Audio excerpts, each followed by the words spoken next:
दोस्तों, वाइफ ने आपके ऊपर मेंटेनेंस केस डाल दिया और मेंटेनेंस केस में ये लिखा कि मैं लाचार हूं, मैं असहाय हूं, मेरे पास खाने को नहीं है, मैं पर्दानशीन औरत जात हूं और मैं अपने भरण पोषण के लिए भी दर दर की ठोकर खा रही हूं, इसलिए मुझे प्रतिमाह इतना पैसा चाहिए। इस प्रकार की पिटीशंस आए दिन हमें पढ़ने को मिलती हैं। लेकिन इसका दूसरा पहलू ये होता है कि जब हस्बैंड से बात की जाती है तो कहते हैं सर वो तो नौकरी करती है और मेरे से ज़्यादा कमाती है और अब ये यहाँ पे झूठ लिख रही है। फिर हम पूछते हैं कि ठीक है, आप ये बताओ कि आपके पास इनकी नौकरी का कोई एविडेंस है कि जो आप कह रहे हो इतना कमाती है? तो हस्बैंड कहता है नहीं सर, हमारे पास तो कोई एविडेंस नहीं है। अब अगर आप खाली वर्बली कोर्ट में जाके बोलते हो कि तो मेरे से ज़्यादा कमाती है, कोर्ट मान थोड़ी लेगा। कोर्ट तो ही मानेगा असहाय है, नहीं है खाने पीने को, और आपके ऊपर मेंटेनेंस बांध देगा। अब अगर आप ये कह रहे हो कि ये लड़की कमाती है तो ये साबित करने की जिम्मेदारी आपकी है, आपको साबित करना पड़ेगा, ये साबित करना पड़ेगा कि यहाँ पर एफिडेविट में झूठ बोल के आ रही है। अब इसी पर एक कमेंट था जिस पर आधारित मैं वीडियो बना रहा हूँ।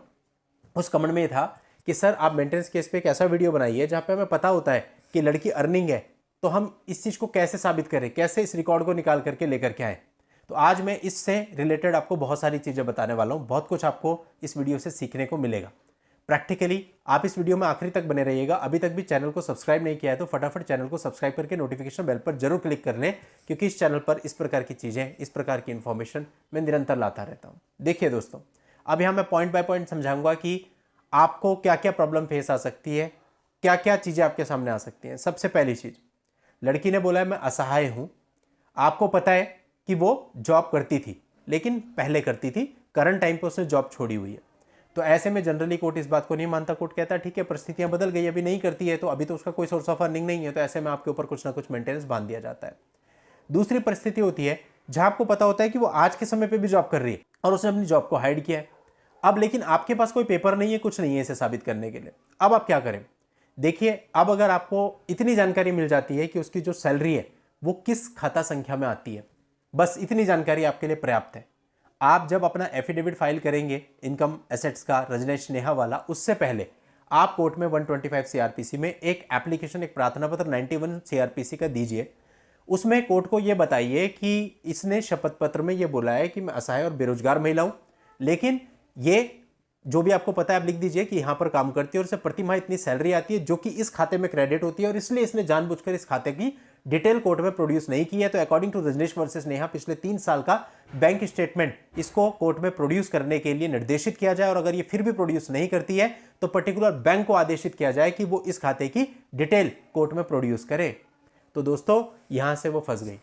अब कोर्ट उसको कहेगा कि इस बैंक खाते की 3 साल की डिटेल लाओ, और उसमें कहीं ना कहीं उसकी जो सैलरी आ रही है वो स्पष्ट हो जाएगी, या फिर अगर वो नहीं देती तो बैंक को भी आदेश किया जा सकता है। तो इस तरह से वो चीज़ पकड़ में आ जाएगी अगर आपके पास इतनी सी जानकारी हो जाए कि उसकी सैलरी कौन से खाते में आती है। अब अगले पॉइंट पे बात कर लेते हैं। कई बार होता है आपको ये पता होता है कि वो पर्टिकुलर जगह पे काम करती है, इस ऑर्गेनाइजेशन में काम करती है, लेकिन बैंक अकाउंट नंबर नहीं होता। अब दोस्तों, ऐसे में क्या होता है कि अगर यदि वो कोई गवर्नमेंट सेक्टर है फिर तो सिंपल होता है कि आप एक आरटीआई लगा करके उसकी जानकारी निकाल सकते हो। कुछ सेमी गवर्नमेंट्स में भी ये चीज़ एप्लीकेबल होती है। लेकिन दोस्तों, जहाँ पे प्राइवेट ऑर्गेनाइजेशन होती है, कोई प्राइवेट कॉलेज है, कोई प्राइवेट स्कूल है, वहाँ पे लोग चीज़ों को मैनेज कर लेते हैं, और जब वो आरटीआई डालते हैं, आरटीआई वहाँ पे एप्लीकेबल नहीं होती प्राइवेट सेक्टर में, वो लोग मना कर देते हैं कि भाई हम इस परिधि में नहीं आते हैं। और कई बार तो ये मना कर देते हैं कि ऐसा कोई व्यक्ति हमारे यहाँ काम ही नहीं करता है, वो मैनेज करके आपस में। तो दोस्तों, इस तरह की चीज़ें भी आपके सामने आ जाती हैं। अब क्या करें, अब कैसे साबित करें?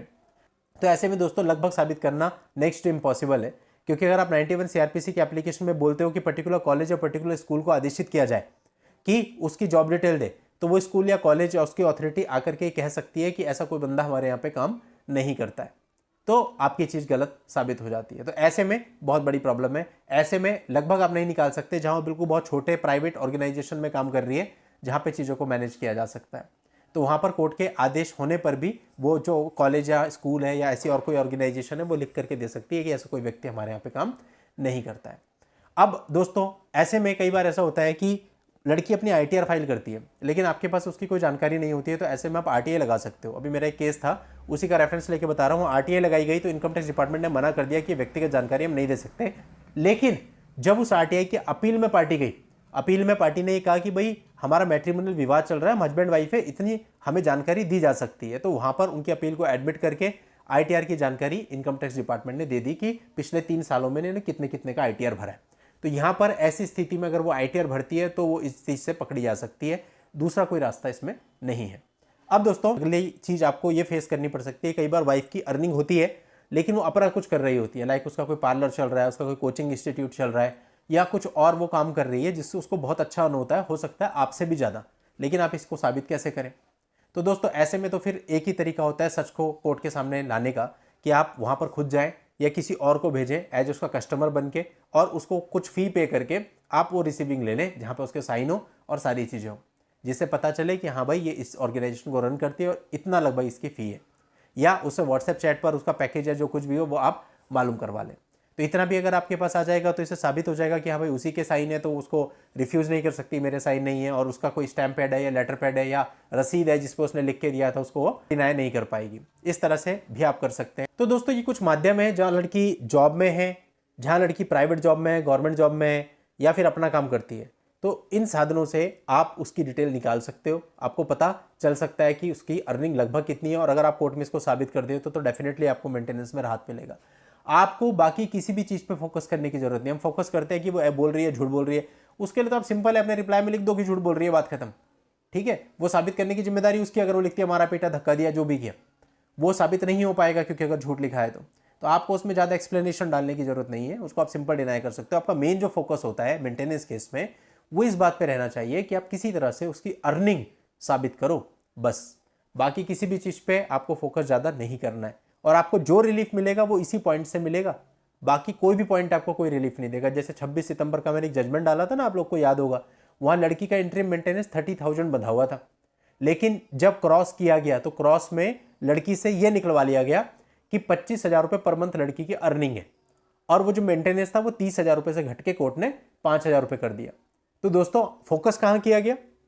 इंटरिम मेंटेनेंस तक वो लोग किस चीज पे फोकस कर रहे थे? अदर चीजों पे, बाकी चीजों पे, उसके अर्निंग पे फोकस ही नहीं किया गया। दैट्स व्हाई इंटरिम मेंटेनेंस बहुत ज्यादा बन गया। इंटरिम मेंटेनेंस के बाद जब वो केस हमारे पास आया, हमने देखा कि भाई ये लड़की की अर्निंग हमको साबित करनी जरूरी है। हमने सारे फैक्टर्स छोड़ दिए, क्या हुआ क्या नहीं हुआ, मारा पीटा जो भी है, हमारा मेन फोकस आ गया अर्निंग पे। जो गवाहियां हुई उसमें भी हमने अर्निंग पे फोकस किया, जो हमारे आर्ग्यूमेंट्स है उसमें भी हमने अर्निंग पे फोकस किया, और रिजल्ट हमें पॉजिटिव मिला।